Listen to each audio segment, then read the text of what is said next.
So tonight's topic is the four cornerstones to implant success. And I'd like to start off with an apology. And I want to say I'm sorry because what we're about to do in the next 59 minutes is going to challenge your implant belief system. But if you stick with me, this could be the most impactful single 1 hour course on implants in your entire life. So let's get started. When you look at slides like this, when you see pictures like this on social media, and they happen all the time, what you typically see is you see down in the comment sections a lot of people putting out their suggestions as to why these things failed. And I've been analyzing this for a number of years. And what I'd like to say to you is that there is a common failure mode in every one of these pictures. And if you don't see it now, in the next 15 minutes, you will see it. And that's what I'm talking about because it will be life-changing for you as it was for me. Now, what we've done is we've created the four cornerstones of implantology. And what that is the four most important things to have implant success in your practice. And it doesn't matter whether you're placing, whether you are restoring or maintaining dental implants or doing some combination of all of that. All of this information tonight will be very, very helpful for you. If you're going to have a method to do things, the number one thing is it's got to be easy, right, guys? It can't be complicated. And if it works really well, the outcome should be this: reduced risks and improved outcomes. And if we do that, we'll have happy patients and happy doctors. And I think we can all get behind that. The method I've come up with, I call it the Implant Made Simple method, or the IMS method. And so that's it in a nutshell. It's a method for success. Before we dive really deep into this, we got to go back to school. We got to go back and recall the concept of a function, and not these really complicated functions that we had when we got up to higher level math, but really the basic function. This one right here, where we say y is equal to a function of x, or y is equal to a function of x. And the analogy you can make is you can say, hey, my house temperature is a function of the thermostatic setting. And as you turn the set point up, the temperature goes up. As you turn the set point down, the temperature goes down. So we all know that to be true. But some of the people on this call are from Chicago. And if you've lived in Chicago, then you know, especially if you have children, that the temperature of your house is a function of more than one variable. So in this case, we have the temperature of the house as a function of not only the thermostatic setting, but whether or not you have any open doors. Now, the reason I bring this example up is because of this. Which one of these two parameters has a more impactful impact on the temperature of your house? And you know for certain that if it's the wintertime and the door is open for just a few seconds, you can feel that air racing into the house. And after that happens, it could take up to an hour for the thermostatic setting point to be reached again to warm the house back up. So when we look at functions in engineering, we look for, of the variables that we have that are here, which ones are the most impactful, because those are the ones we want to control first. So opening and closing doors would be the first and most important one. Now, here comes the test. Implant success is a function of what? So you sit back and you go, okay, I know something about implants. And you say, well, I know bone quality. Bone quality is one. Yep, that's one. Health history of the patient, that's another. Bone volume, that would be another. Age of the patient, maybe the surgical technique that was used. So you start to make a list and you realize that it's not just a function of one variable or two variables, but it's a function of a lot of variables. So I've taken the time to create a list for us. Here we go. There are 51 different parameters on this slide right here. And any one of them you could grab. You could say the thread design. You could say whether you splinted your solution, whether the patient was a smoker, if you used a guide, whether it was free-handed or not. Any one of these things can have an effect. So the question I ask you guys is this: which one has the biggest effect?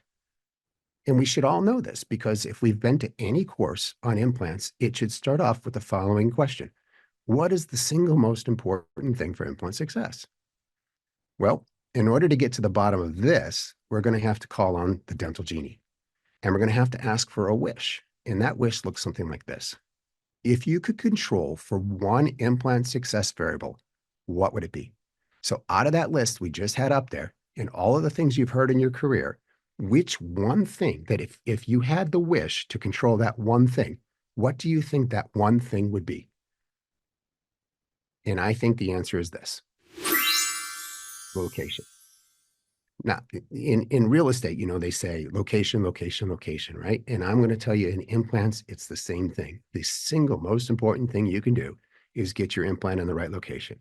After all, this will never be a win. Okay. At best, this is a save. This is a prosthodontic save, but it's not a win. This patient isn't going to be complaining about a food trap. They're going to be complaining about an entire bird getting caught underneath that thing. They're going to hate that for the rest of their life. And unless their opposing arch is air, there's a really good chance that this is going to break. Okay. So this is going to be tough to deal with. Now, why is this tough? Well, besides the fact that it's a food trap and it's going to be hard to keep food from getting in there, there's something in engineering called the applied force, which is in the red arrow, and the reactive force, which is in the green arrow.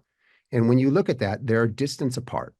And the bigger the yellow arm, the bigger the distance, the more it creates a bending moment that I've colored in magenta.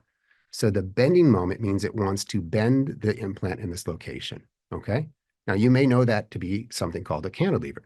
And cantilevers themselves are not evil. They simply allow linear forces acting at a yellow distance to create a rotational force called a bending moment in magenta.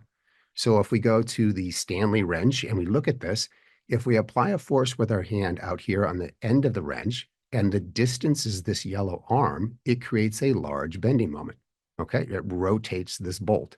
So if I move that red force inward, it decreases the lever arm, it decreases the moment arm, and the magenta arrow gets smaller. So it creates less torque on the bolt. Well, it turns out that when we look at dental implants are not designed to be bent ever. They don't want to be bent. They want to be loaded like this, which is called axially. So the force is coming down through the center and up through the bottom.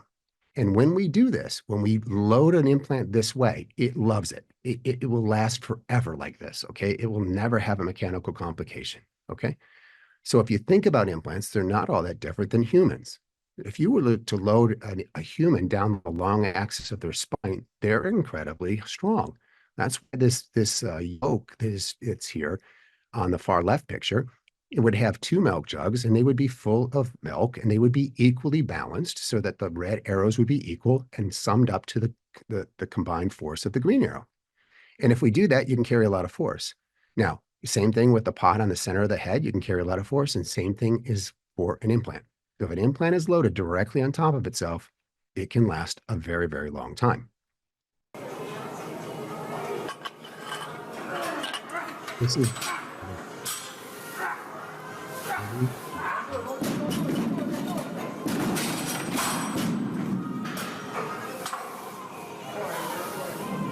right. Why do I show you that? Well, he was lifting 855 pounds, and when one 45-pound plate fell off the end, he could not control the system because when one fell off, he had a cantilever, he had an imbalanced force, and he wasn't able to control it, despite the fact that he could control 855 pounds cumulatively. So how does that affect? How do mechanical complications come into play with dentistry? Well, this is how they come into play. The overall patient's experience 3.8 times more prosthodontic events than biological. So if we summarize it this way, we can say there's nearly 4 times more mechanical complications than there are biological. And so what I've done in this little picture here on this graphic here is on this side, this font is 4 times bigger than this font to give you an idea, like a visual idea of how much more complications we have as an industry on the left. And you know this to be true, right? If you search your mind and you think about what kind of problems do you normally see with implants? Well, you've got screw loosening and decementation of the crown from the abutment screw breakage, abutment breakage, prosthodontic fractures, implant fractures. They're all mechanical in nature, right?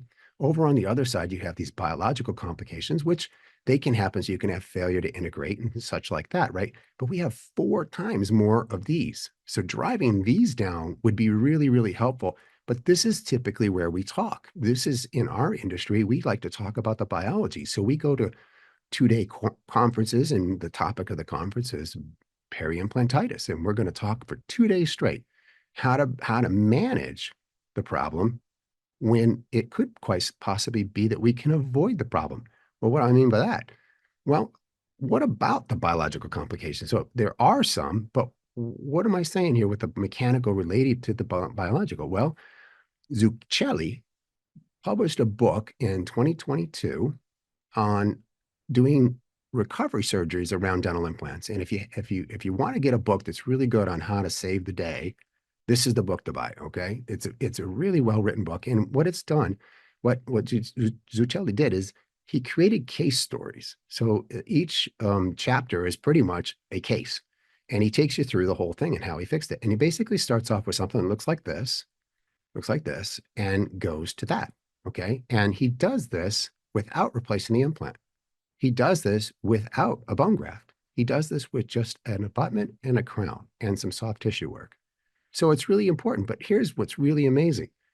On page 9 in his book, he wrote this: the most important predisposing factor associated with the development of peri-implant soft tissue dehiscence is incorrect implant positioning. Okay? And if you don't believe me, just look right here. He makes a living off of poorly placed implants. It's literally how he's made his career. He takes these beginning points and makes them look beautiful when he gets to the end, right? So he takes that and he makes it look like that. He takes that and he makes it look like that. So you can imagine somebody living like this and thinking that's how they're going to have to look for the rest of their life. And then he does his magic and he gets this, right? But the point here is that these are biological complications that are 100% related to the implant being in the wrong location. And that if we get it in the right location, these problems go away. In that vein, what I did was I actually said, I need to develop a way to communicate to doctors a simple method to determine whether or not these implants that we're placing are placed in the right location. So I published this in May of 2023. And it's basically the 3 radiographic shapes. They look like this down here. But the way to remember this, and by the way, all of the publications that I've done are available for free download, and they're on the bottom of the screen. Let me go here, down here on the bottom of the screen. If you go to stanleyinstitute.com and go to the About part and then hit Publications, all of the publications that I mentioned tonight are free for download. Okay? So the easy way to look at this, though, is this.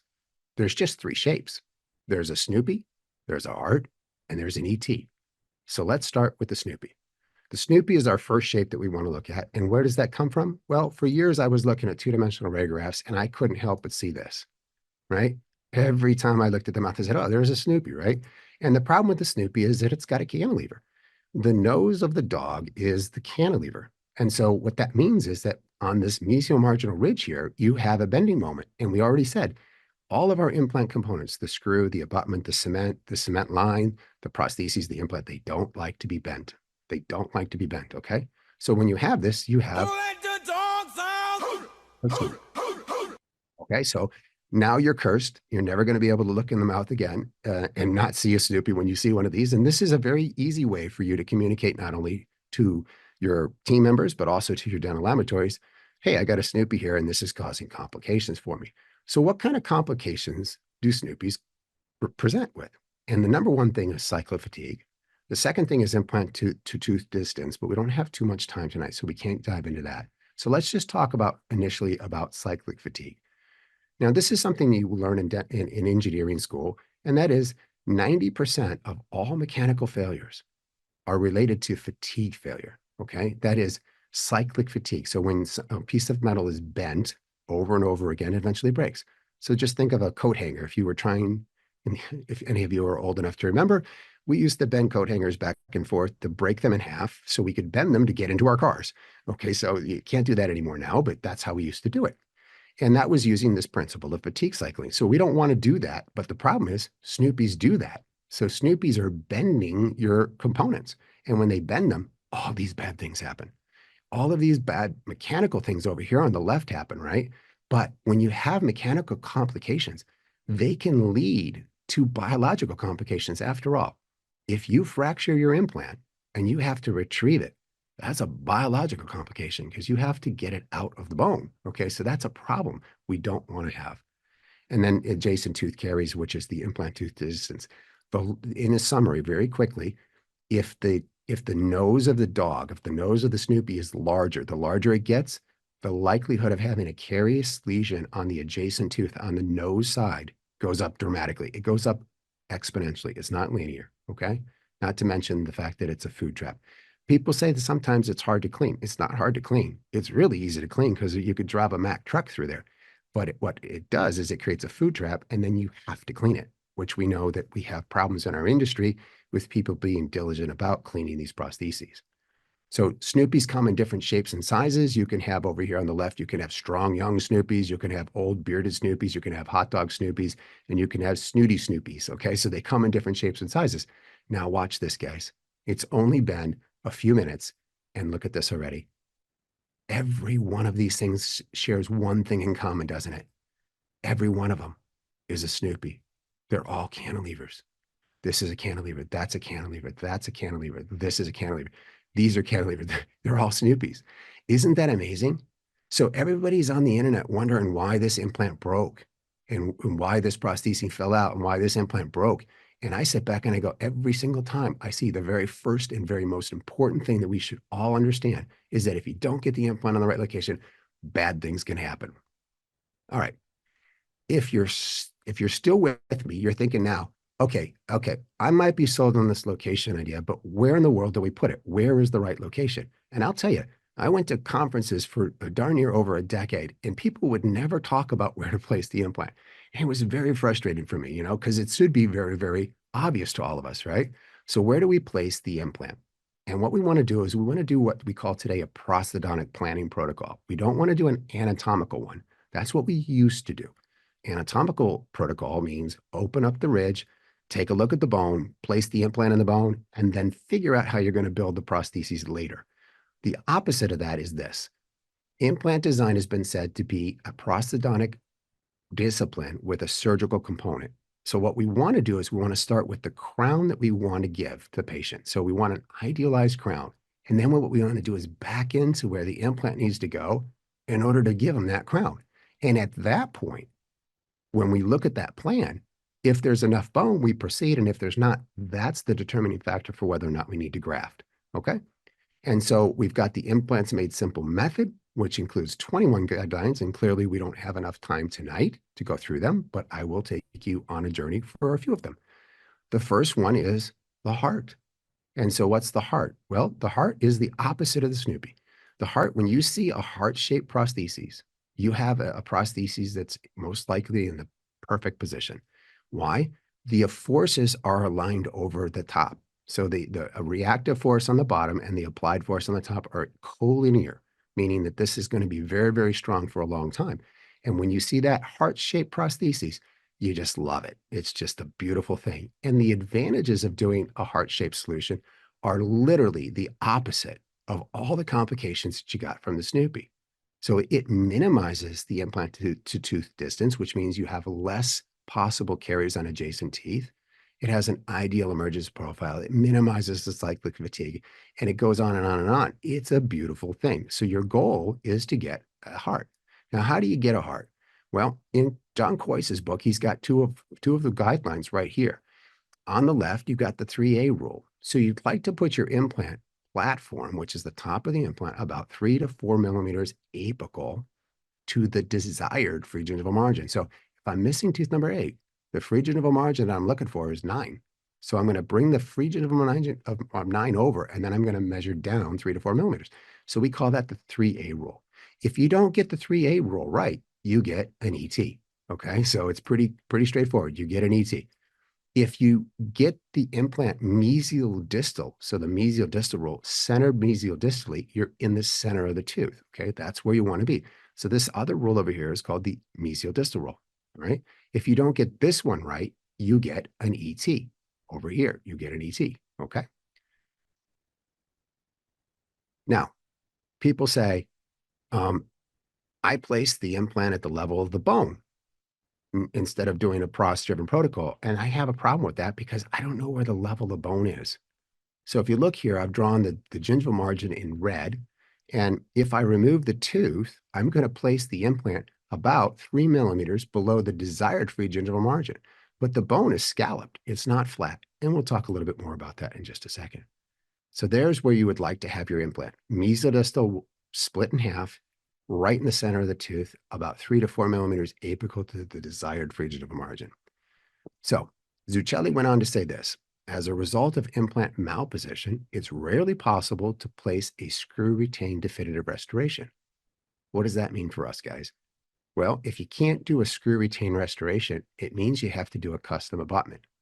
So if you get the implant in the wrong location, you have to do a custom abutment and you have to do cement retain. And I don't know about you guys, but deep down inside, I'm somewhat lazy. And when it's time to deliver a crown, and I deliver a screw retain crown in about 35 seconds versus a cement retain crown on a custom abutment, which is expensive, and I have to go through a chair-side cementation process with a rubber dam isolation. I've got to make sure that I don't express any cement underneath the gingiva. It's a lot of work. It takes a lot of time. So not only am I eating up my chair time as a clinician and my team members, and my chair isn't making me any more money, but I have to pay for a more expensive solution.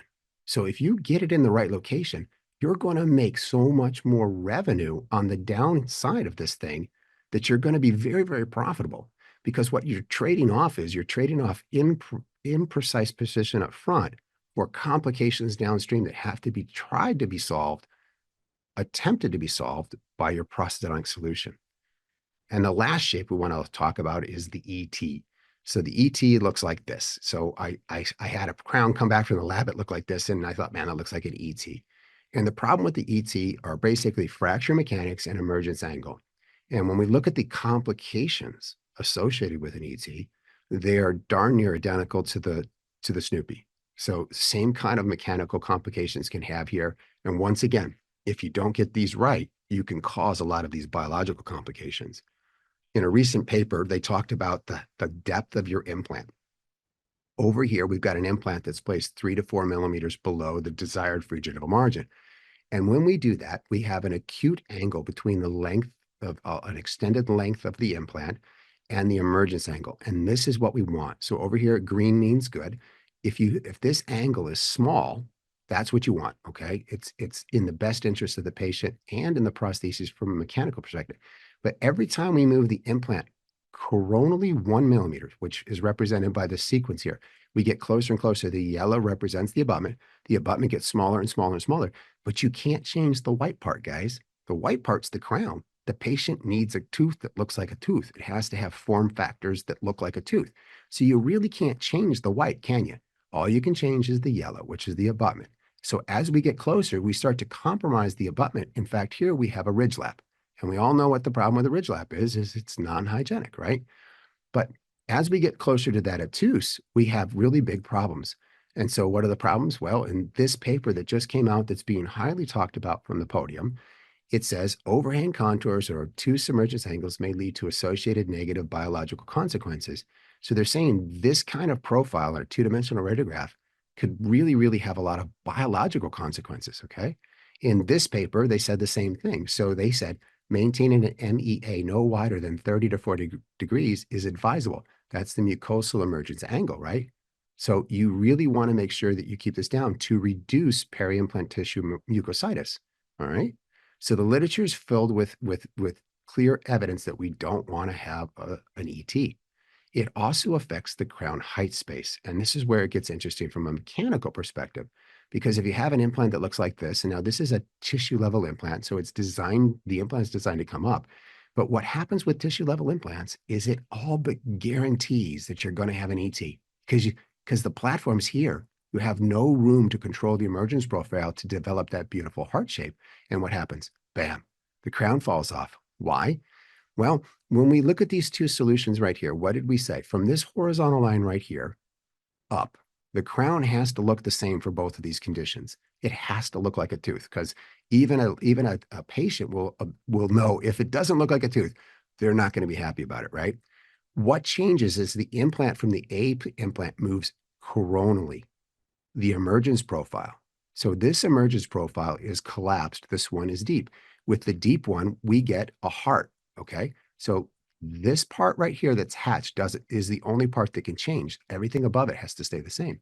So if we're deep enough, we get a beautiful green check and a heart. That's what we want. If we don't get the implant deep enough, we get an ET and we get all kinds of problems. From a mechanical perspective, here's how the problems look. Okay. Oop, I went back. There's 7 times more stress in this solution than this solution. 7 times right here. And what's right here? Right here is the interface between the implant, the abutment, and the crown, where there's cement. And the cement's the weakest part of our solution. So if you have an ET and you've been wondering why that sucker keeps falling off, now you know why, because they got 7 times more stress than you do here. So we don't want to see ETs just like we don't want to see Snoopies. All right. Here are your classic ETs. You see them all the time in your practice. So hopefully you're starting to see a picture here that's coming together. And we've got just a few more. Well, we've got to cover this one. So what do you guys see here? Take a second to think about it. Yep, that's right. It's an upside down ET. In fact, right here is so upside down that the angle is 150 degrees. Now remember, our goal is to have an angle of 30 degrees. 30 degrees. This is 150 degrees. It's 5 times bad. 5 times bad, guys. It's really bad. And you go, well, you know, that can't happen that often. But then you watch on social media and they just pop up all the time, right? They pop up. And a lot of times they pop up broken. You see, here's a beautiful ET that was in the mouth and it's broken. And people are like, I don't know why, you know, lack of restorative space. Yeah, that's right, because they designed it as an ET. But a lot of times people are wondering, well, maybe this implant failed because it was hard to clean or something, right? And they're off in the bushes looking for the wrong answer. And the answer is it's in the wrong location. This was posted to social media, and the person who posted this was very proud of their work. They said, look, I got 2 implants in. And now let me show you what I see. I see this implant off by 2 millimeters. This access hole should be in the center of the tooth. This one, you go, well, that's not too bad. It's still off by a millimeter. And so you go, well, how big of a deal is a millimeter? 1 millimeter turns your implant into a Snoopy. And remember, you can have a Snoopy to the buckle as well. So this isn't in the center, which means that this is longer. This prosthodontic solution here, this part of the crown is really long. This is narrow, which means you have a Snoopy this way. This will not show up on a 2-dimensional radiograph. And if it doesn't show up on a 2-dimensional radiograph, guess what? You're wondering why you keep having this delamination looking at a 2D radiograph. You've got to go to the mouth and look where this access hole is. And if you see an access hole that's not in the center of the tooth and it's popping off, now you know why.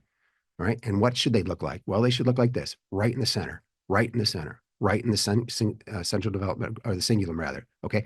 That's where you want it. Now you might be thinking, well, you just cherry pick 3 cases, but I'm going to tell you in my practice, it's an always. Every one of these cases you see here, the implant is going in the center of the tooth. And you go, well, oh, you're just tooting your own horn here or something. And it's got nothing to do with me, guys. If I can't make one thing clear to you, I hope you understand. It's got nothing to do with me. It's got everything to do with the method. And if you do the method, you will have these same kind of results, and it will be spectacular, not only for you, but also for your patient.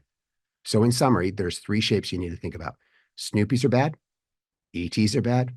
Hearts are where you want to live. You want your prosthesis to look like a heart. Okay. So that covers our first cornerstone, which is location. The second one, and it looks like I've been gabbing too long, so I'm going to have to go a little bit quicker here. The second one comes along, the genie comes back, because we know genies give us more than one wish. And we say, hey, if we could control for a second criteria, what would it be? And I believe the answer is this: implant design.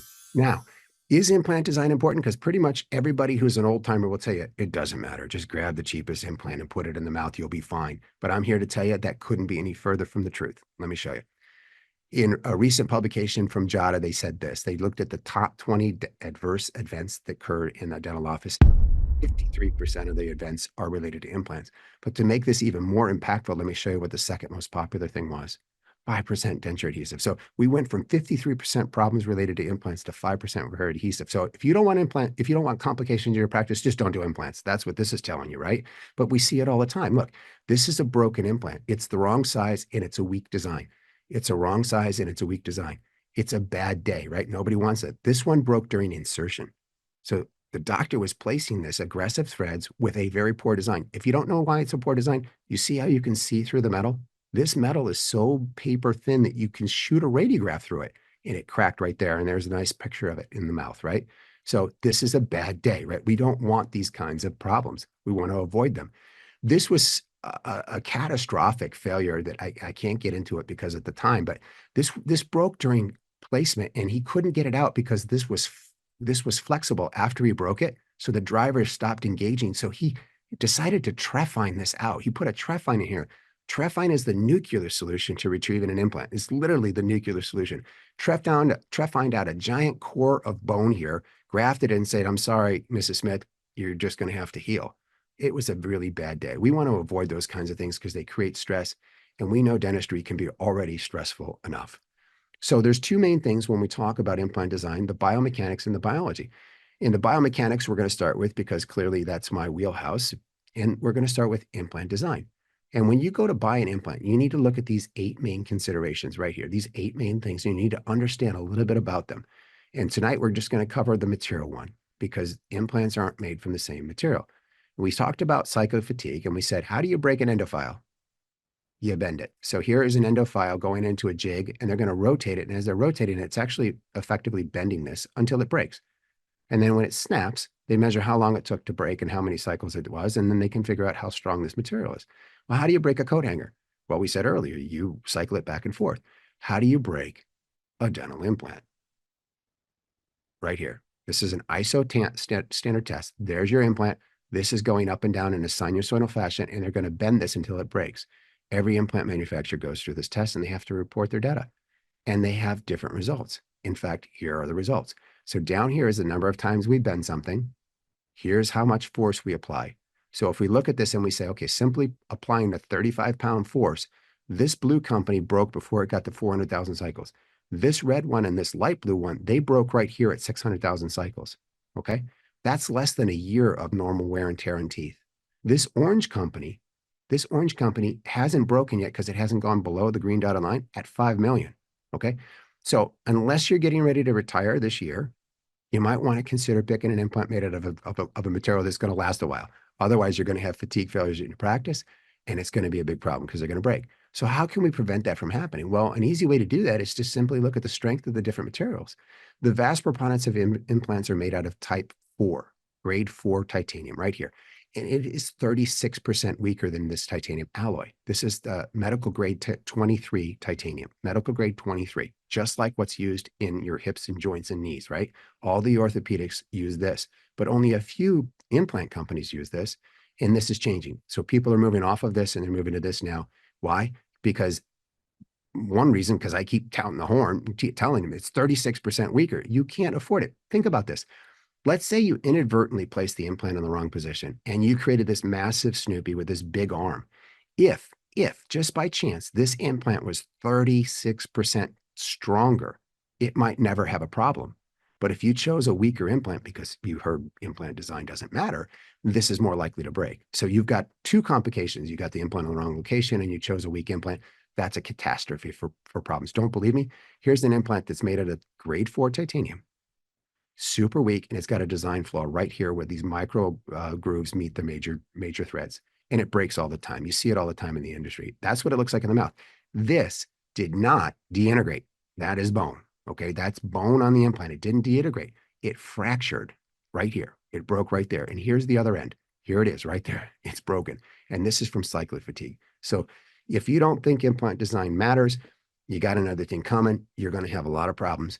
And if you don't believe me, just do an internet search for fractured implants. And what you'll find is you'll find a certain number of brands that are going to pop up all the time and other brands that you don't see any of. You will not see certain brands at all. You'll say, as hard as you search, you can even put in the name and look, and you won't find those brands because they're made properly. Which moves us to the next one, which is the biological concerns. If we look at the crestal region, this is a very important region for biology, right? Because there's this video called "It's Not About the Nail," and I'm not about to tell you if you had a nail sticking through your forehead, you'd probably be pretty concerned about how it's healing, right? So I'm going to say it's all about the nail because a dental implant is no different, right? Instead of a nail through here, we got a nail in the mouth, right? It's pretty the same thing.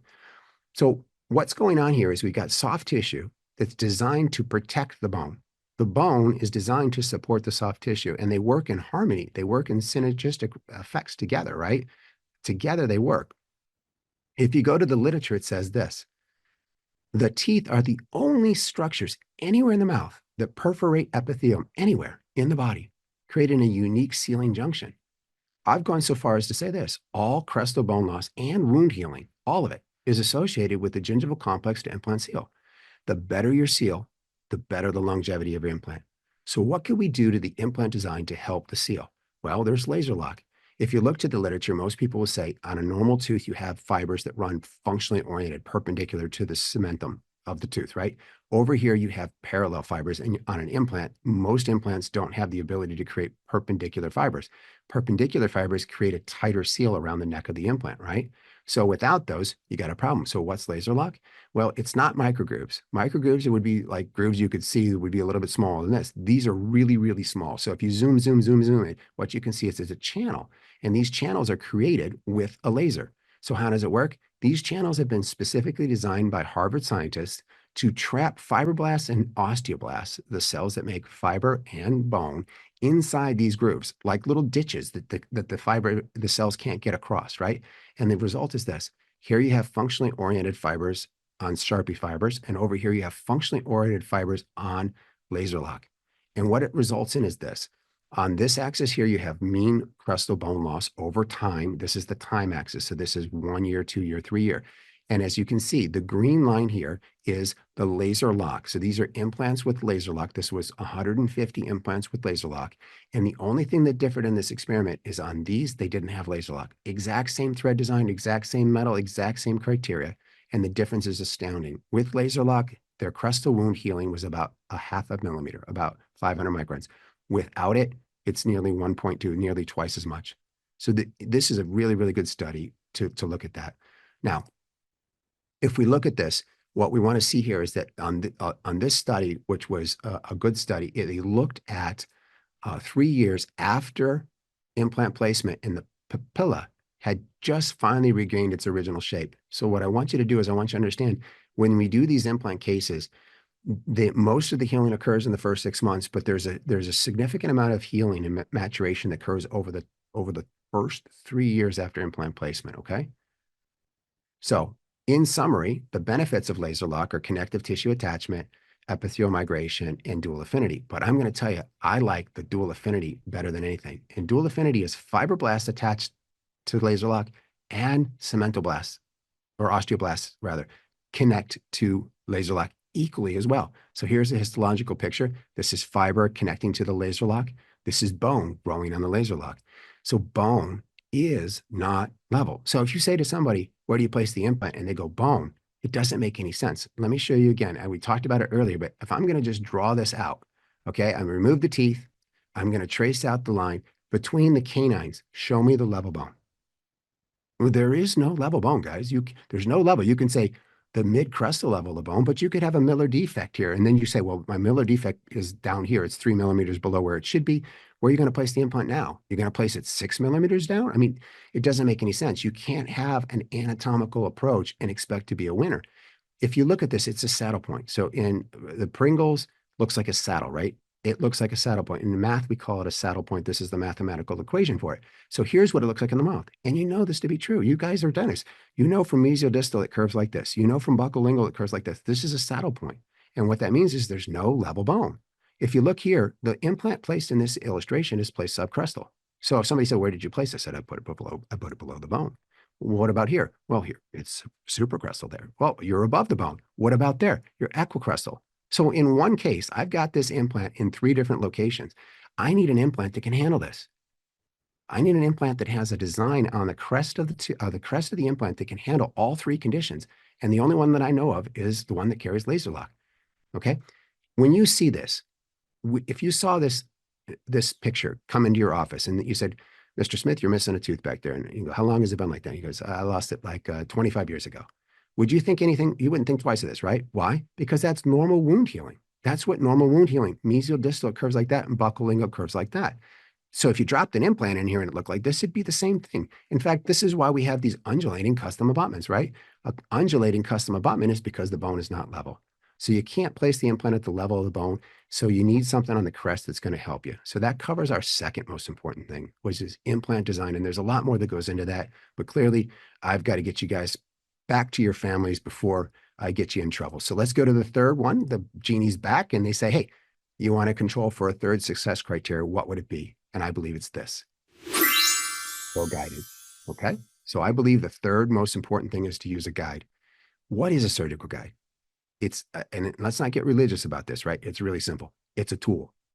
It's a tool, guys. It's a visual aid and physical constraint to assist in placing an implant. Or otherwise stated, it's a way to help ensure our implant goes where we plan it to go. After all, everybody goes to the World Cup with a plan to win, right? We all have a plan to win when we place an implant. Typically, the team that executes the best wins the World Cup, wins the World Series, wins the Super Bowl, right? So execution is what we're talking about. And how do we execute? We use guides. There's not a very good guide definition in the industry. So a couple of years ago, I generated a guide classification system and it got published in Dentistry Today. And it's really simple. Type 0 is no guide. 0 means no. 1 is a visual aid. So it's a suck down over a tooth and generally says, if you get the implant here, you're kind of in the right location.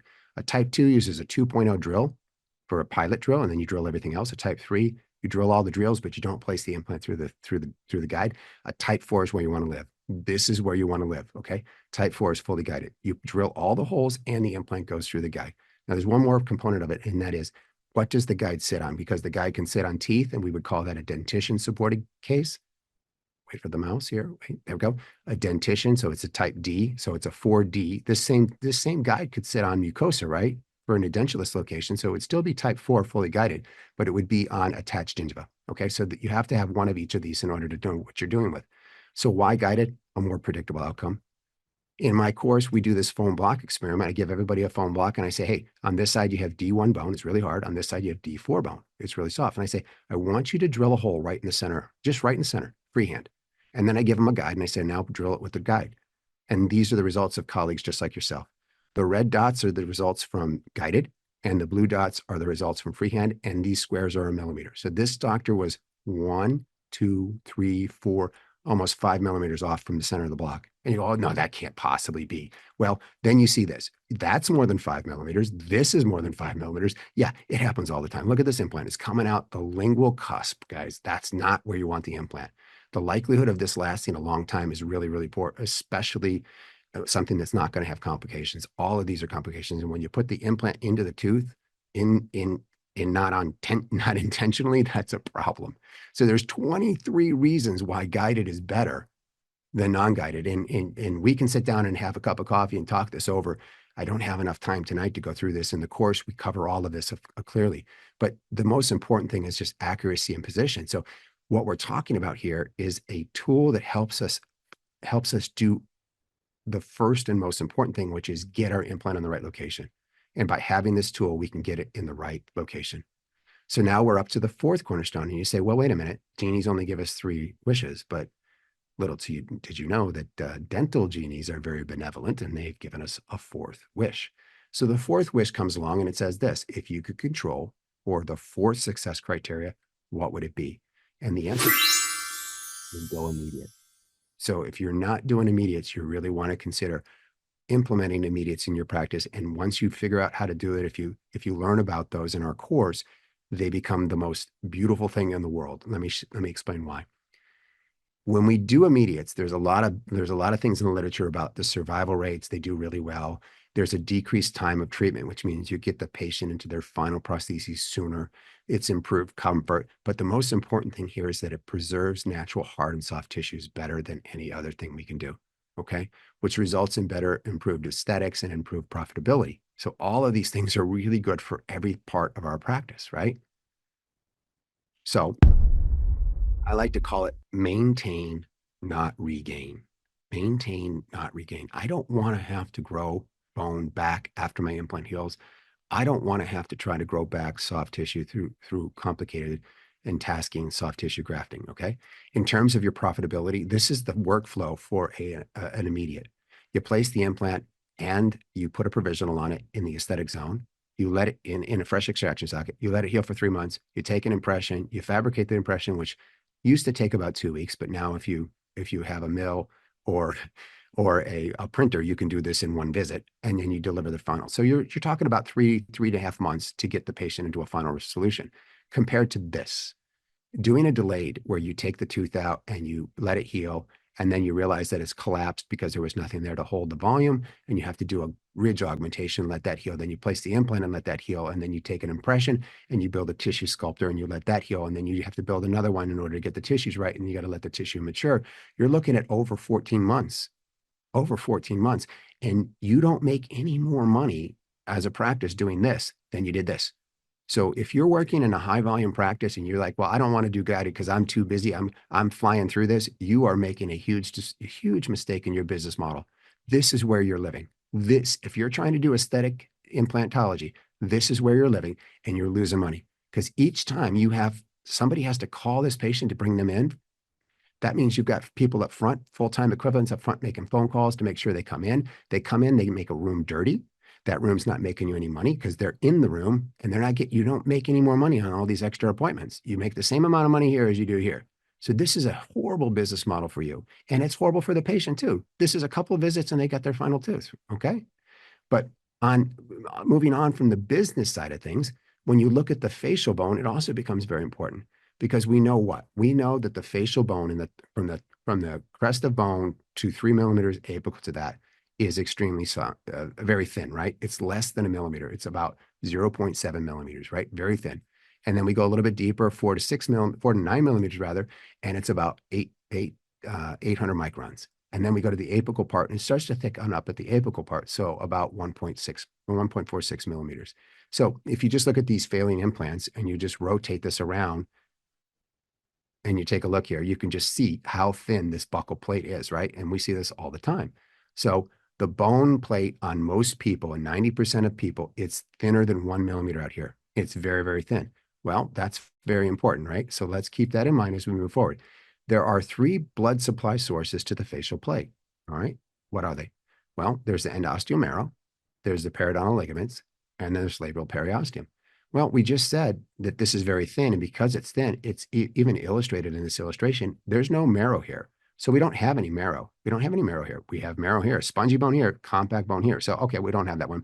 But thank God we have the periodontal ligaments until we take the tooth out. Well, once we take the tooth out, we don't have the periodontal ligaments. Well, it's a good thing we didn't flap, because if we flapped, we'd kill that last and third blood supply. Oops. I was going to do an anatomical approach. I was going to flap, look at the bone, and then place my implant. Now you've killed all 3 blood supplies to the critical thin bone in the buccal. And if you're working in the aesthetic zone, this can be a catastrophe. So you don't want to flap, right? You don't want to flap. And why? Because you want to minimize your bone loss. How much bone loss can we have? We can have a lot of bone loss. There's a lot of literature that's out there. When you take out a tooth, and even if you graft it after taking it out, you can still have a significant amount of collapse. So Dennis Tarnow did a great paper on these 4 different scenarios, and I don't have a whole lot of time left, so I'm not going to jump through it, but this one ended up being the best. So it's the black line here. The smaller the bar, the smaller the bars, the better it's doing. So this one here, which is the biggest amount of bone loss, was this case right here. So they placed an implant immediately with a stock abutment with no grafting, no provisional. It did terrible. When you place an implant and you graft this gap right here and you place a provisional, it did really good. That's the black line. So that's the take home. So if you place an immediate implant and you place a custom healing abutment, non-functional provisional in the anterior, you can reduce the amount of bone loss dramatically. And this is where you want to live. So it looks like this: socket sealing with ideal non-functional provisional. So if I graft this area here with its gap grafting in the green, so when I take the tooth out, I place the implant with a guide, gets it right where it's supposed to be. I gap graft this with bone graft, and then I socket seal it, which means I take my provisional and I put my provisional on here, and it's like a cork, and it corks in the graft. So it keeps it all in place, maintains the bone, maintains the soft tissue, and it heals great. And you get a really good outcome. Now, how are we Dr. going to? Stanley, can you hear me? Yes, We have go one ahead. quick, you asked me to interrupt you, so we do have one quick question. How to do guided for terminal molar or second molar? Okay. So people ask me all the time, hey, how are you going to do guided on these back teeth? Because this seems like it's going to be hard. I've done guided since guided was invented. I adopted the fully guided kit with the keyed kit that's still around. I think it was 2015 when it first came out. And I've been doing fully guided on every single case my entire career. I've never had a case that I couldn't do. I have 5 different ways to get guides in when it's tight. When your interproximal constraints are holding you back, so your drill doesn't get in because it doesn't fit. There's 5 different ways to do that. I just don't have time tonight, but I do teach that in the class. I go through that in full disclosure. We get it in there, okay? So you can always use a guide. So if anyone says you can't always use a guide, that's someone who's not using guides, or it's somebody who hasn't been trained properly, because you can always use a guide. I've done multiple microstomia patients with guides. So don't let that be a limiting factor for you. Lisa, do you have any other questions right now? That was it. Okay. So we have a problem though, don't we? We want to do immediate implants and we don't want to be failures. We don't want to have a failure in front of the patient and go, oh, we didn't get the implant and we tried, but we didn't, because that looks terrible. Nobody wants that. So we have to predict stability. And I'm here to tell you, if you haven't heard this, guys, this could be the best part of the entire lecture, because we figured it out. We figured it out, the 5-thread guideline, a new guideline for predicting primary stability with dental implants. The problem is I published this thing in February of 2020, right before we all thought we were going to die from COVID. And here's how it works. If you look at this 2-dimensional radiograph and you said, I want to place an implant in 4 or 5 position, you go, oh my God, that's no problem. But we have a dilemma. The dilemma is, how do we know if we can get it into this fresh extraction socket in the 3 position, right? So how do we know that? So that's no problem, but that's the question. Well, for primary stability, plan for a minimum of 5 threads to engage native bone. The origins of this idea came from when I was working on building a robot for Mars mission research for NASA. And it came from building the robot with bolts. And on a bolt, you'll realize that there are 5 threads in the diameter. This is a square that represents the diameter of the nut and the bolt, rather. And there's 5 threads in here on every nut and bolt. They're all the same. So on the inside, there's 5 here. On this, it's 5 within this square. And you know that when you apply a force to the top of the bolt, the first thread carries most of the load. And it turns out that it's the same thing in dentistry. So when we look at the photoelastic or finite element analysis of an implant in bone, the first thread carries a significant portion of the load. And as we go further apically, we carry less and less of the load. All right. So now you're thinking, well, which 5 threads does it have to be, Doc? And that's a good question, but I'm here to tell you the implant is dumb. It doesn't know. So it could be the top 5 threads, it could be the middle 5 threads, and it could be the apical 5 threads. So on the apical one, this could be an extraction socket where you're only engaging the apical portion. This could be a case where in the apical portion, you're blown out from an infection, and all you're doing is getting the 5 threads from the middle. And this could be subantral. So you're going subantral into 5 millimeters of subantral space, and this is in the sinus, and then you're doing a concomitant sinus graft. So this is how you can use it. It doesn't matter which 5 threads, it just has to be 5 threads. That's why when these short implants came out with 6 or 7 implants, with 6 or 7 threads, they have 2 extra threads. That's a factor of safety in engineering, and I knew these were going to work just fine. So does it have to be all 5 threads, you ask? And the answer is no. So when I go into this location with a planned case, the green blinking area is the number of threads that are engaging. But I only have 3 full threads in the apical portion, but all of these threads on the distal and all of these on the mesial are engaging, and it adds up to more than 5. You're going to have stability. So stabilization can come in different formats. You can have bisocket stabilization, where you have the red lines right there engaging on the mesial and distal. You can have bisocket in 2 rooted teeth on the buccolingual, and you can have trisocket stabilization on upper teeth, which is the most stable of all. This is an amazing thing to do. And this is how you do immediate implants, period. There's no one else anywhere in the world telling you how to predict for primary stability. And this method works really, really well. So if you looked at this case, this is right out of Implant Studio, which is one of the more popular design softwares. When you look at this, I'm going to show this green area here. Watch this. This green blinking area, all of that implant is engaging native bone, apical to the extraction socket. So when I take this tooth out, this is all native bone. What about this premolar? You say, well, that doesn't look too good, but look, all of the green blinking arrows, all the green blinking area, that's all engaging in bisocket stabilization. So I have more than 5 threads on one side, more than 5 threads on the other. It's bisocket stabilization. This will work all day long. And then what about trisocket? Look, in trisocket, guys, this is a beautiful thing. Almost the entire implant is engaging. It's almost all engaging bone. So this is so predictable. How predictable?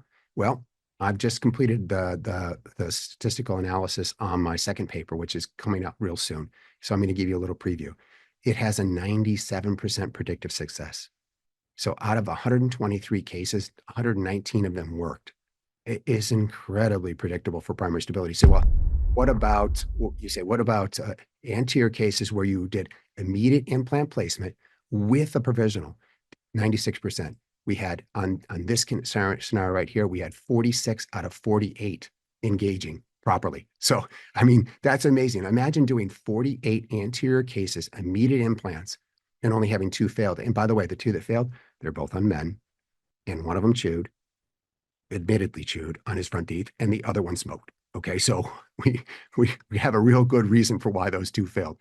But this kind of predictive stability, this ability to predict stability is paramount. You've got to understand this. If you don't come to the class, at least download the paper, read the paper. If you have any questions, please hit me up. So altogether, where you place an implant is the single most important thing. What you put in the hole is the second most important thing. Using a guide to help ensure that you get in the right location and going immediate so you don't collapse the bone is where you want to live, which leads us to how does it work all together? Ready, set, go. Here we go. Failing tooth number 9. We're going to use a microblade. We're not going to elevate the tissue. We're going to rotate the tooth out like a carrot. It comes out atraumatically. There's no damage to the buccal plate. We place our type 4D guide, which is fully guided.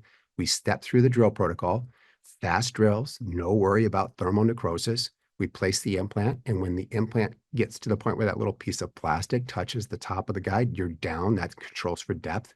We gap graft with mineral loss. It's a cortical cancellous chip. We place our prefabricated provisional. It was made before the surgery. We rotate it in. We cut off these arms that are seating jigs. We go ahead and seal the access hole with Teflon. We adjust for occlusion and aesthetics in under 10 minutes. We're done. And then this is what the patient looks like 1 week later. This is what I'm talking about when I say maintain, not regain. This is what I'm talking about. If that's what came back from your specialist on tooth number 9, and that's where your starting point was for your final prosthesis was, or you're doing this kind of work, it gives you an enormous amount of confidence. And from that point forward, you can do anything. So, guys. I've got a couple more questions here, if that's okay. Is this a good time? Yeah, go ahead. Okay. In immediate sockets with infection, what do you do to prevent implant loss? So immediate the debate about going into infected sockets was settled probably 10 years ago, maybe even earlier, because early on, our industry was like, hey, I don't know if we can put, a nice clean implant into a dirty socket. I don't think that's going to be good. But many, many papers have shown that if you go into an extraction socket and you debride any granulation tissue and you use copious irrigation and you place the implant, it will heal just fine. Because remember, just like in endo, the source of the infection is the tooth. The minute you take the tooth out, the bone starts healing right away. It starts healing and recovering right away because the source was the tooth. So I have done immediates in almost every immediate case that I'm doing. It's going into a socket that's infected. Otherwise, I wouldn't be doing the immediate, right? I mean, it doesn't make sense to be doing an immediate on a healthy tooth. So think about this, almost every case, and 95% of my cases are immediates. 95% are immediates. People come in and the tooth is hurting and we look at it and it's already had a root canal buildup and crown and maybe it's already having an apical and they're like, hey, I don't want to put any more money in it. It's time to move to an implant. So we don't have any problems whatsoever. Just make sure you use a serrated curette. Hugh Freedy makes a beautiful one. Go in there and really, really debride it really well. You have to feel the bone all the way around. You can't feel any sort of soft tissue. You have to feel bone everywhere around. You have to get the site bleeding really well and then place the implant and then gap graft. Irrigate copiously, obviously. Okay, Lisa, what was the other question? Honestly, they're coming in now, so we could probably just wait till the end. Okay, well, guess what? We're at the end. Attention is the rarest and purest form of generosity. Ladies and gentlemen, I thank you so much for sharing your evening with me. And I hope that I was able to give you some ideas on how to really, really do right by your patients going forward. If you guys want the slides, you're welcome to scan this right here. And my director of my institute will send you a PDF with the slides directly to you. So you can look at those and read some of the resources that were in there. And then this is where you can follow me if you want to contact me directly on Instagram, The Smile Engineer. And on YouTube, it's the Stanley Institute. So The short form content is on Instagram. So those are like your 1 minute videos. Your longer videos, the 5 to 8 minute videos, are going to be here. For instance, more of these surgical procedures that are longer than 60 seconds will be found here. So you guys can go out there and watch that. And if I can help you on your journey, please let me know. And that brings us to the end. Okay, perfect. So we do have a couple of questions left in the Q&A, and then to everyone else in the audience, this is a perfect time to type your questions in for the speaker if you have any. You can use that Q&A box to do so. Okay, so somebody asked me about the vanadium that's in the metal that makes up the grade 23 titanium. So this is something that's very interesting. People talk about the components that make up elements, whether they make up a ceramic or like yttrium. Okay, yttrium is in your zirconia, which is a transition metal, and that could be caustic to the body, right? Then they look at vanadium and they look at aluminum, which are both in your titanium grade 23, and they go, "Hey, what about those?" But what you're doing is you're taking a very simplistic look at what's actually happening. You have ionic bonding that goes on between these elements. And in order to break the ionic bond so that a piece of a single element can be extrapolated from the overall composite or lattice in this case, is extremely difficult to do. And if you don't understand this, let me just give you an analogy. When you drink water, are you worried about the hydrogen disassociating from the oxygen? Because if you are, you could form hydrogen gas and oxygen gas in your stomach, and you could blow up like the Hindenburg, right? Are you worried about having salt in your diet? Because if you have salt in your diet, you have sodium, which is a highly caustic metal, and chloride, which is the gas they used in the Second World War to kill people. So you better not eat salt. So when people say, "Hey, what about these components that are in these metals?" They're not in the metal by themselves, so like they're free to get out. They're trapped in the matrix with ionic bonding. So we've got to stop propagating this myth that these things can get out. They can't get out. Otherwise, you'd have the same concern about yttrium getting out on your zirconia, right? So I don't worry about that whatsoever. One more thing about titanium and titanium allergy. I don't believe titanium allergy exists whatsoever. I can't find a single reputable paper, not a single one, anywhere in the literature, not a single one. And in the orthopedic industry is a $41 billion annual industry, and the vast preponderance of those cases that they treat are treated with titanium grade 23, which has vanadium in it. And so if we had anything close to a problem with titanium, by now we'd know it because we've been using it for over 100 years to replace body parts. They can't even test for titanium allergies because when they put it on the surface of the skin, it turns into titanium oxide within seconds of hitting oxygen, and it's benign. So they can't figure out if you have a titanium allergy because it's benign. So, I mean, it's just crazy. So hopefully that helps answer the question about the material composition. When you place an implant, the media implant, should you place it a little deeper since you can't predict how the bone is going to heal? What I like to do is I like to place the implant at the ideal location, okay? The ideal location, and I let the bone heal the way it's going to heal. If you maintain the interproximal bone, that's going to guarantee you papillary fill. If you have a dehiscence on the facial, but the implant is in the right location and you lose a little bit of bone on the facial, you can manage that easily with the contours of your abutment. Okay, so if you under contour your abutment, that facial soft tissue drape will fall down and cover your implant. You'll have a gorgeous outcome. And if by chance you got it a little bit too thin because you didn't get the 2B rule, we didn't cover the 2B rule, but if you didn't get the 2B rule right and you're too close, you're going to have some transparency. And then you could solve that and that's only because you got it in the wrong location. You can solve that with a soft tissue graft. I started off by, yes, that's it. I started off by saying, "I'm sorry." They said, are you some Canadian in you?" That's awesome. Yeah. What type of bone graft? That's a great question. I use Mineros for my grafting around teeth. Okay. I don't use xenograft in the hole because that stuff hangs around forever, right? I mean, that stuff just doesn't go away. I use xenograft for my veneer grafts. So if I have to plump up a ridge for aesthetic reasons, I use xenograft there. but I like to use an allograft around my implant. So I use Mineros, which is mineralized cortical cancellous chips. Question about the 45-degree connection on biohorizon implants. So on the internal shallow conical seal, 40 with the internal hex, that implant is probably the single strongest interface of any implant on the market. And it's actually in the original report. I'm drawing a blank on his name right now, but the scientist from Austria who basically made the YouTube video about 10 to 15 years ago talking about Astra implants having a great Morse taper and no movement. In his actual paper, he has a 45-degree interface in there and it had zero movement. And Astra had 6 to 12 microns of movement, despite the fact having a tapered implant. We covered this very extensively in the course. We've been fooled to believe that a deep conical seal is a stronger interface between your abutment and your implant, and it is not. It is not stronger. It is weaker. And the reason it's weaker is the crestal region of your implant has to be made very, very thin in order to have a deep conical seal.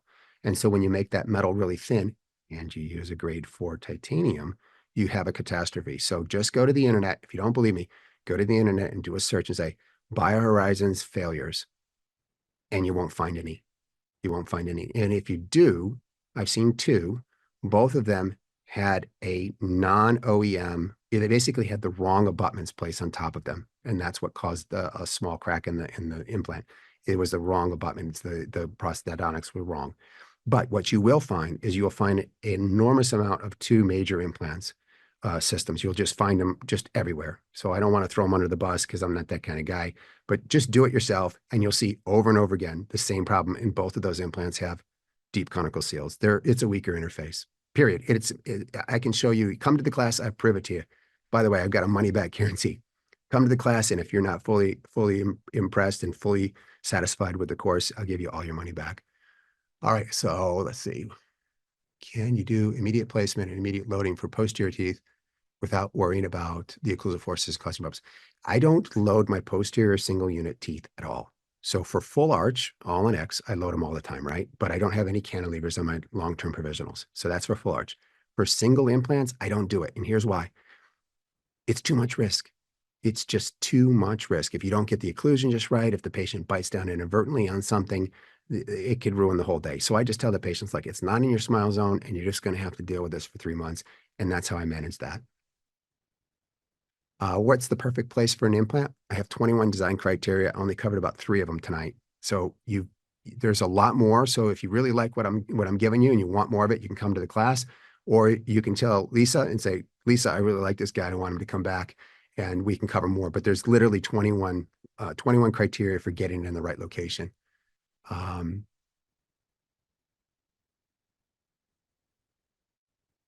Okay, so it says here, thank you for your presentation. For the immediate load, is the type or brand of implant important, or can you load all implants immediately? What is your take on Hyacin implant? I think Hyacin is a decent implant. I would probably rank it somewhere around 3 or 4 in the industry. That's where I would place that implant. I think it's a decent implant. It's made out of a weaker metal, so that's going to be a problem for you. And I want to make something very, very clear. If you get your implant in the right location, and it's a weaker implant, the likelihood of having a problem is still extremely low. And that's why it's very difficult for us in the industry, because people will say, well, I've been placing that implant that you just said wasn't very good for a number of years, and I didn't have a lot of problems. And there'll be a caveat there. They'll say, I didn't have a lot of failures, right? And what they're saying is, I did have those failures you're talking about, but I didn't have a lot. And the reason I didn't have a lot is because they were actually getting the implant in the right location. Because if you have an implant and it's a weak implant, but you're loading it directly on top of itself, it will never break. Even if it's a weak implant, it will never break. You're putting that weaker titanium into compression. So imagine you have a weaker metal, but you're squeezing it. It doesn't go anywhere. Metals are extremely strong in compression. But if you bend that weaker implant because you have a Snoopy or an ET, it's game over. It's game over. So you see, that's why the most important thing is getting the implant in the right location. So even if you're using an implant that's a little bit less quality, less strength than the best, you're still going to be okay if you get the implant on the right location. Okay. In the posterior, do you do tissue level or bone level? I don't do any tissue level implants. And the reason is I don't have any control over the emergence profile. Okay. So there's no control over the emergence profile. So you say, what would be the advantage of a tissue level implant? Well, the theory is that it has better wound healing, but that's not what the science shows. In the last 3 years, we've had two major systematic reviews come out, and they've looked at the wound healing around a tissue level implant and the wound healing around a two-part implant where it's what we would call bone level implant, and they're identical. There was no noticeable difference, none. And so you say, well, if there's no noticeable difference, why would I do a tissue level implant? Because then I'm guaranteeing that I'm going to have an ET. So no tissue level implants for me. Do you do custom healing abutments for posterior regions or cover screws and membranes? So what I do in the posterior and for immediate extractions and implant placement is I place the regular 3 millimeter tall healing abutment. Okay. Now, there's a big trend in the industry right now to go with immediate implants in the posterior, gap graft it, so graft the gap around it, and then build chair side or buy one of these custom abutments and put that in there to hold your graft in. If you want to do that, that's fine. I already told you I'm somewhat lazy.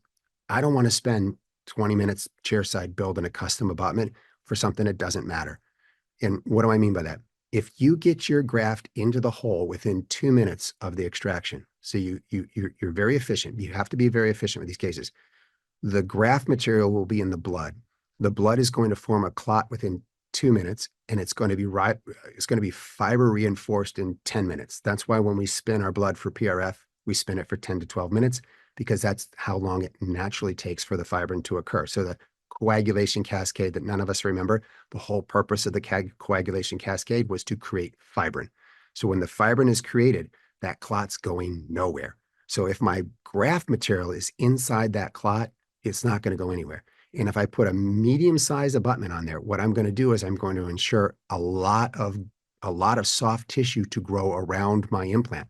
So then when it's time to do my final pros, I can push that soft tissue wherever I need to push it. So if I want to push it up into the interproximal areas, so I get a beautiful profile, so I get beautiful aesthetics in the posterior. I mean, if anyone's having troubles with aesthetic outcomes in the posterior, you're doing something terribly wrong, because it just can't get any easier than crushing aesthetics in the posterior. And I don't know why people talk about so much effort into trying to fix aesthetics in the posterior.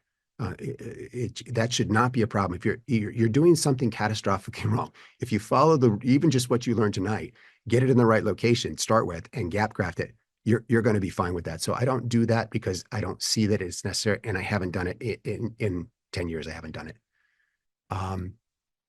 Okay, that's that one. How do you manage soft tissue in the immediate case if the extraction socket is much bigger than the implant? Do you use any membranes? So that's a great question. If after the extraction, so first of all, how do I manage immediate implants in the extraction socket? I know from the digital workup whether or not I'm going to succeed before I start. So using the 5-thread rule, I have such high predictive values at 97% predictive value that if I look at the digital plan before I even talk to the patient, I know whether I'm going to get that implant in or not that day. Okay. So that's the first thing, because I don't want to go in there and try and then fail. No one wants to do that. You don't want to be failing in front of the patient, right? Plus it's costly because you're opening implants to try to see if they're going to stick. And that's not how we want to practice. We want to have a predictable plan. So the 5-thread rule is going to guarantee, all but guarantee, that you're going to have stability. So that's the first thing. When you take the extraction, when you take the tooth out, you must assess for the bone. And almost always, if you do it right and you have good extraction techniques, you're not going to damage any of the bone. All right. So that's the first thing. But despite the fact that you might not have damaged it, there may be a bony dehiscence on the facial of the bone because the bone's already very thin. And if the patient had gone through ortho and the tooth was labally displaced during the ortho process, that bone melted away and you didn't see it because the soft tissue was covering it. But when you take the tooth out and you go and you probe the facial aspect, if there's no bone there, you have to use a barrier membrane. Okay. If there's no bone there, but there's soft tissue, you have to put a barrier membrane in there to prevent the soft tissue from growing into your bone graft. If the opposite is true, and you take the tooth out and you assess, and the bone is all intact on the facial and everywhere else, you do not need a barrier membrane. You just gap graft, and then put your custom healing abutment on there if you're doing like a custom healing abutment and then an Essex, or you do a non-functional provisional, which is my favorite because it gives me the best control over the papilla. I get the best control over the papilla with that. So that's how you manage that. All right. So it says, I missed the part on placing implants into infectious sites. It's not an issue when you have chronic infection, but do you place it into acute infectious sites? Yes. Chronic or acute, it doesn't matter. I go in and I get out the infection with my serrated curette. I clean it really well. I make sure I sound a bone. I make sure I get good bleeding because we just talked about you have to get it to bleed in order to create the clot, in order to create the fibrant, in order to hold the graft in place. What I see a lot of times coming through the practice, because we do implant design work for our students to help them get started. So they're sending me their original cases after they've done a bone graft. And what I see is I see a bone graft kind of floating and a black gap between the lamina dura of the old socket and the graft. And what that is they took the tooth out. And you guys know when you take a tooth out and if you're really good at it, it doesn't bleed, right? You look in the hole, you just see all that white lamina dura and you go, oh, there's a socket, right? We're all very familiar with that. Danger, danger, Will Robinson. Okay, you want to make sure you get that to bleed. So if you're really good at taking out teeth, you're bad. If you're really good at taking out teeth, once you take it out, you have to scratch that lamina dura. You have to really abrade it, either with they make a special burr, Brasseler does, that looks like an asteroid. It has all these little teeth on it and it just tears up the lamina dura and it makes it bleed. Or if you can get in there with a serrated curette, get it to bleed, place your implant and gap graft it right away. So don't have your gap graft on the back table. Have your graft in the saline solution when you start the procedure. Because worst case scenario, you don't get primary stability, you're still going to graft the site, right? So there's no sense in not having it out. So open that up after you give your local, your team member opens that up, puts it in the sterile dish, and then adds the saline solution before you start. So that when it's time to place the implant, the minute you place the implant, you put the healing cap on there to temporarily block the access hole, and you gap graft around it. And as soon as you're done with that, screw in the provisional and pack it in, you'll have a great outcome. Okay. In immediate molars, after you've cleaned the tissue out, could you place a bone graft and then drill for the implant and place it? And that way, you've filled the 2 to 3 sockets right to the bottom. Yes. So the question is when you do one of these cases, could you go in and pack the graft first and then go in with the drill? You can. And I know a lot of people do that to help push the bone into the surrounding areas. What I've found, especially in the post area, is that the gap graft can be up to 2 or 3, 4 millimeters big between the implant and the graft. And I have no problems gap grafting after the implant's placed in the posterior because the gap is so big. Where you're more challenged with getting the graft in is in the anterior, because when you take like tooth number 8 out and you're placing a 4.2 millimeter implant, there's not but maybe 1 to like a half a millimeter to 1 millimeter between the mesial or distal wall and the implant. It's very, very tight because remember, but at the crestal region, mesial distal is only about the implant at the crest is like 6 millimeters on a central, and you're placing a 4.2, which basically, if you just say you're placing a 4, you only have a 1 millimeter gap on the mesial and 1 millimeter gap on the distal, and you get to the point where it's difficult to get your bone graft material in there. And if you have to have the Salvin makes a product called the titanium bone packer, which is a double-ended condenser that's specifically designed to do bone grafting, as well as Hugh Freedy. Hugh Freedy makes a kit. There's 3 of them. If you go to Hugh Freedy and you look up Robert Stanley, KOL for Hugh Freedy, there's a list of my instruments that I use, and those 3 are on that list, so you can procure it that way. I have both, and I use them both. I think they're both very effective. But you've got to have these. They're little condensers that they're little, almost like a spatula that allows you to get the gap graft material down into those tiny spots. If you don't have that, with a regular fat condenser, you won't get the graft material into that little gap.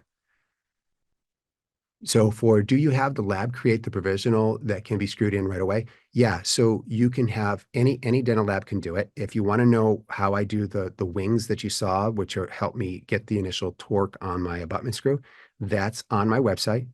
Stanley Institute, then go to About, and then go to Publications, and you can download that paper and send it to your dental laboratory, and then know exactly how to make the provisional. If you have a printer, this is what's really cool about how fast we're moving. If you have a printer, the dental laboratory can actually design the solution for you before the surgery, and they can send the print job to your printer, and you can print it in your office. So there's no cost associated with sending it through the mail. There's no time associated with waiting for it to come through the mail, and there's no geographic constraint. So your designer could be in Egypt, and they could design it for you and send it right back to you, and bam, you've got your case. So the future is getting really, really cool with how we can move. But yeah, all of my immediates in the anterior, they're always prefabricated. I don't do any chair fabrication at all. I'm just too lazy for that. I design it ahead of time. You go, how are you designing crowns before you put the implant in the right location? And the answer is I go guided. And the guide accuracy is under 200 microns. And that is plenty accurate enough to get a temporary in and hold that tissue and make the patient feel good about their smile during the healing phase.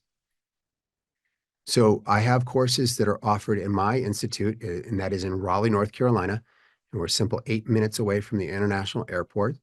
And so anyone who is interested, somebody was asking about this. I'm not just plugging myself here, but they asked about it. So they're offered a couple times a year, and you can find the course dates on the Stanley Institute website.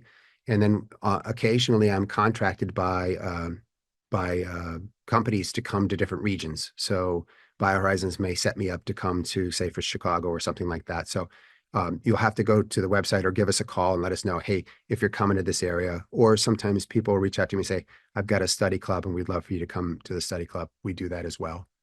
Okay, so question. This is a good question. When you place an immediate and you do a bone graft, how do you seal it so it won't be exposed? The answer is, I don't.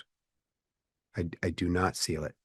I do not seal my grafts, and I haven't for maybe 6 or 7 years now. So that gap grafting I'm doing, I'm not putting a barrier membrane over it. If you do that, which is what most traditional dentists are trained to do, which is I've got to contain my graft, so I'm going to put a piece of collagen over the top, a cross-link collagen over the top, and then I'm going to suture that with a horizontal mattress suture or a figure-8 suture. And you see the patient back in a week, the first thing out of that patient's mouth is going to be, Doc, I've got a really bad taste and smell coming out of my mouth. And when you look at that cross-link collagen membrane that's sitting in the mouth, it looks like that dish rag that you had in your college dorm that no one cleaned out of the bottom of the sink for a week, and it smells the same way. It is awful. And the reason it's awful is that your saliva has collagenase in it, and the collagen is exposed to the saliva. Your body is trying to dissolve that collagen like a piece of meat. Imagine you had a piece of meat caught between your teeth for a week, and the patient came back and said, "Hey, this is really bad taste." Yeah, you do. It's awful, and I don't want that nasty collagen that's disintegrating on top of my graft, and the graft doesn't fall out, and it doesn't fall out because you get it in right away. If you don't get it in right away and you don't get good bleeding around it, you won't get good blood clot, you won't get good fiber, and it will fall out. So if you follow the method and you get it in right away, you'll never have a problem. You don't need to graft over it. And it doesn't have soft tissue invagination. So if you go, well, what about soft tissue invagination? Dennis Tarnow published the paper on it. You can read it. You can look it up. It's really simple. If you don't have a blood supply, the soft tissue can't grow over it. So the soft tissue can't grow over a dead clot. So you have no worries about soft tissue and growth when you don't have an intact blood supply. Okay. I make all my own guides. So I design them. It takes me about 30 seconds to a minute to design the placement of my implants now. And it takes my team member who designs the actual surgical guide. It takes her about a minute to design that. And then we're done. And then we send it to the printer, and we can have that printed now. The new Sprint Ray printer can print that in 23 minutes. So people say, well, I want to do guided, but I really, I want to be able to do immediates when somebody comes in, and we do them all the time. So we can do an extraction, an implant placement, fully guided, and deliver a custom-made provisional in under 2 hours routinely. So that's less than what it used to take to do a CEREC and chairside CEREC. So that's amazing to do tooth replacement therapy in under 2 hours routinely. And it's only getting faster. Next year, there'll probably be a printer that can print these in 8 minutes. So the new Midas just came out from Sprint Ray, and it can print 3 individual crowns simultaneously in 8 minutes. So they're going to use that same technology, and they're going to push into the full build plate. So next year, you're going to be able to print surgical guides in 8 minutes. When I use a barrier membrane, I typically use Memlock, which is a cross-linked collagen membrane. So when do I use? So just to be clear, because I don't want to confuse you, you say, well, you don't use it on the top of your graft, and that's right. So on the occlusal aspect of my socket, I don't ever put a graft there. I don't ever put a barrier membrane there, rather. But if I take the tooth out and there's no bone on the facial, then I use a barrier membrane because the periosteum is intact. It wasn't on bone, it was on tooth. When I took the tooth out, the periosteum, which is an intact blood supply, is up against my bone graft. And if I don't block that, you can get soft tissue invagination in that case. Oh yeah, so the Sprint Ray printers are. Somebody said, oh, would you recommend them? They're the best. So I'm an engineer, and I've been looking at these products for a long time. And my wife is a quick start, so she's a dentist as well. And so she's like, "Well, I want a printer." I'm like, "They're not ready yet." And she says, "I want a printer." I said, "They're not ready yet." And I've been waiting and waiting. I said, "What are you waiting for?" I said, "They need to be faster, and they need to cost less." And just recently, now you can get a printer for like $12,000, plus or minus a few $1,000s, but you can get a printer for almost nothing compared to what things cost in dentistry. And the thing is going to last you darn near forever. And and so and it can print a full arch, a full model or multiple models in 23 minutes. So it's fast enough now, and it does a variety of different products, from your long-term provisionals for full arch. So you can print nano ceramics, which some people are giving as final solutions to patients for all on X, all the way down to your model work. So the printers have arrived. If you haven't gotten a printer, you should really consider it. You will make money. You will make significant money in the next year if you buy a printer. I guarantee it. It will be a money maker for you. And you can use labs anywhere in the world, and they can send the print job to your printer, and it just prints in your office. So it's saving on shipping time. It's saving on transit time. It's amazing. Sprint Ray is the company that I'm talking about for the printer. Sprint Ray. Yeah, we just got our Midas, which is the one that prints individual crowns. It prints 3 individual crowns or 9 veneers simultaneously in 8 minutes. And that has a new technology. That new technology will be scaled to their full build plate probably next year. That's just my opinion. Just being an engineer, I know that that's where they're going with this. And when they do, right now, their full build plate that does a full model or a full surgical guide takes it 23 minutes. The new one will probably be able to do it in 8. So you'll be able to literally print a surgical guide in 8 minutes. Somebody asked in the other window here, I'm seeing here that they asked a question. What are your guides on implant diameter to length? So what you're going to want to do is you're going to want to increase the diameter. You make the diameter of your implant as big as possible, but maintaining a cylinder of bone around your implant. And ideally, you'd like to have 2 millimeters surrounding your implant. So maximize your diameter. Whatever you do, don't put a small implant like a 3.5 millimeter implant in a first molar position. That's a catastrophe waiting to happen. Okay. If you were going to hang a swing in your backyard for your children, would you hang it on a small branch or a big branch? Basically saying, if you loved your kids, which branch would you choose? Okay. So you don't put a small implant in the place of the mouth that has the highest bite forces. So you want to maximize diameter of your implant, but you can't make it too big, because if you make it too big, you'll blow out the bone. So you have to leave a cylinder of bone around it. And the same thing for length.